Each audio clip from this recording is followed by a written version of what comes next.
I've got lots of ideas. I've written a book on it, and I like the Dilnot ideas too. So I hope he's just not going to sort of make things up on the fly, give us a range of ideas that are not really well thought through. That's not the sort of change we need. We need serious change. The new Prime Minister says he wants to try a new style of politics, and cooperating with his political opponents could be part of that. Well, Burnham wants to make adult social care free for the user. Would Ed Davey, the Lib Dem leader, help the new Prime Minister achieve that? Let's speak to him. Morning, Ed.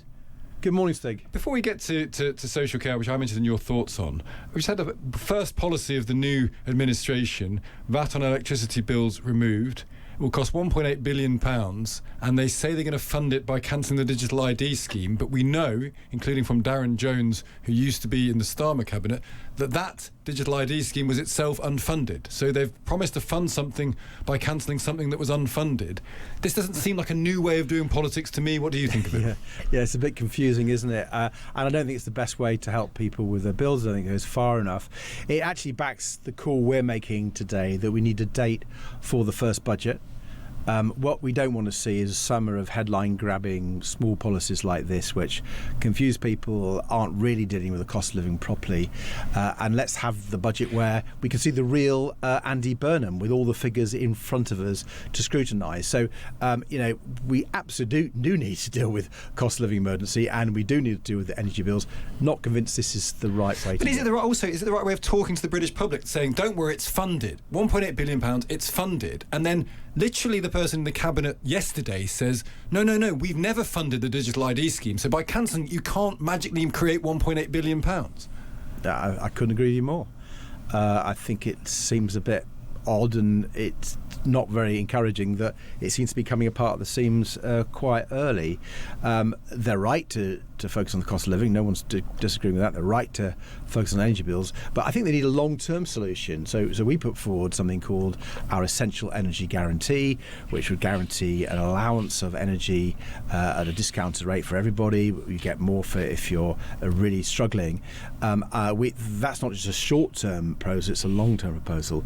And if he is interested in a new style of politics, I hope he'll listen to other ideas, which I think have been thought through rather more and are properly costed. In that spirit, what do you think of his idea of social care operating on the NHS principle? It would be free at the point of use. Would you be willing to get around the table and support that? Well, I want to get around the table and put our ideas, listen to his, and then have a proper cross-party solution. I've already written to him proposing those sort of cross-party talks. We've been involved with them before. We put forward ideas. Actually, we both based our policies on the Andrew Dilnot Commission. We've had him on this programme already, actually, Andrew Dilnot today. Yeah, well, I think his ideas have stood the test of time. I've got some other ideas to add to that. As you probably know, I think we've spoken about this before, Stig, I'm a real believer in supporting family carers. Family carers looking after loved ones do the vast bulk of caring. They're often shut out of this whole discussion. That's a huge mistake. They will often want to look after their loved ones more, and with a little bit of extra help, they can do that. That's both affordable, it's the best way of delivering that care. So that's why I want to get around the table. I've got lots of ideas. I've written a book on it. And I like the Dilnot ideas too. So I hope he's just not going to sort of make things up on the fly, give us a range of ideas that are not really well thought through. That's not the sort of change we need. We need serious change. It's why we need a budget. It's why we need cross-party talks. And we wanting to hold his government to account as long as he does things in this sort of new style that he's promised and that we want to see. One area of accounting that's come into question, which I think you do agree with, but other people don't, is the idea of defence bonds. Yeah. John Healey, we think, probably quite likes the idea, but we've heard repeatedly today, including just from Paul Johnson, who used to be at the IFS, defence bonds is just another way of saying borrowing. It doesn't magically come off the balance sheet. It's just another way of borrowing an extra 20-30 billion pounds.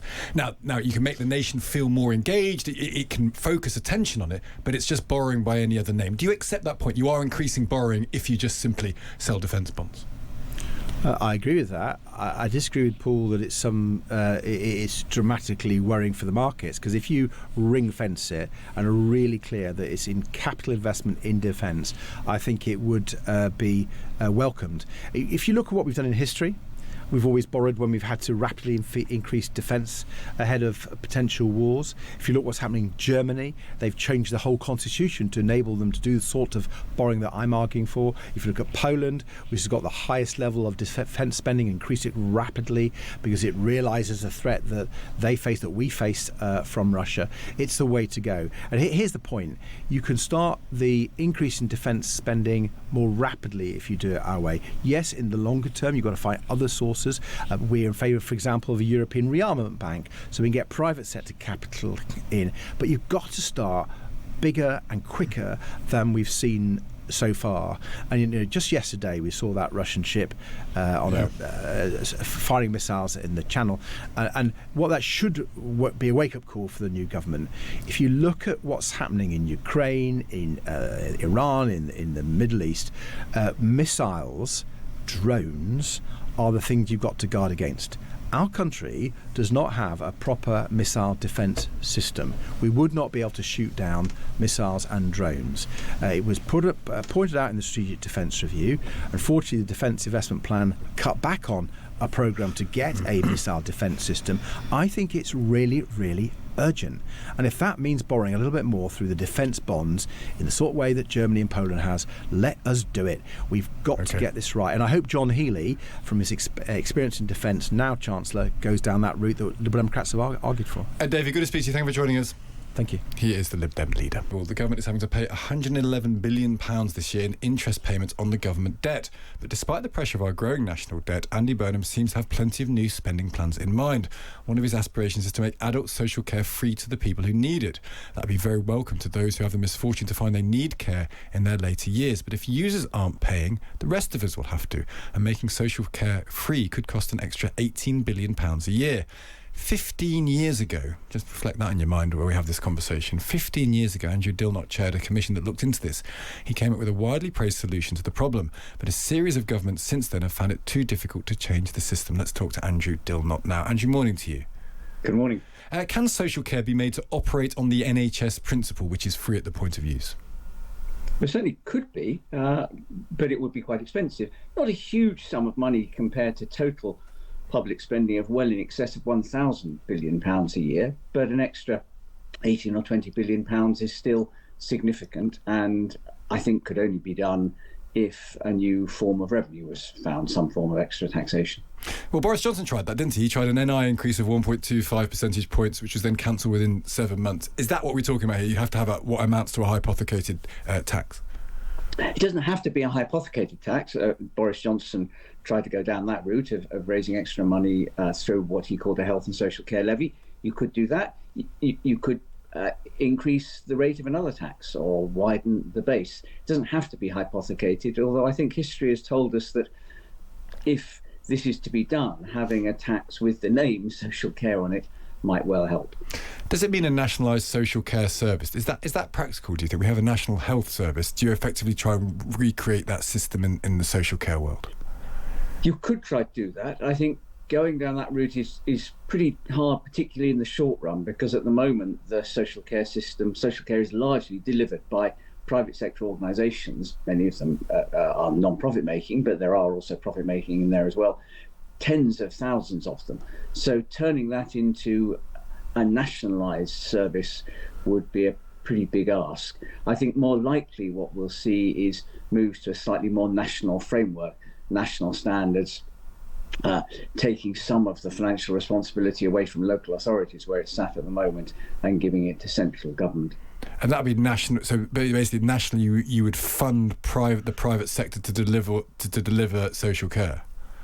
I think if we were to go for an entirely free social care system, something like that, I think some of the options that I imagine that Andy Burnham and his colleagues and his civil servants will be considering are ways of moving in a gradual way towards this. I think to go all of the way to free social care, while it would be welcome for almost everybody, might be a step, certainly in the short run, that the government would struggle with. So I think they may well think about ways of moving in a gradual way to that. And the obvious way would be to pick up the legislation that was put in place twice, although not implemented, after the commission that I chaired 15 years ago, which was looking to set a lifetime cap on how much people would have to pay. you put that in place, and then if the government really wanted to move towards making it completely free, steadily reduce the cap over time so that eventually it became zero. So would you call upon effectively the government to do that, get the cap in and then work to it?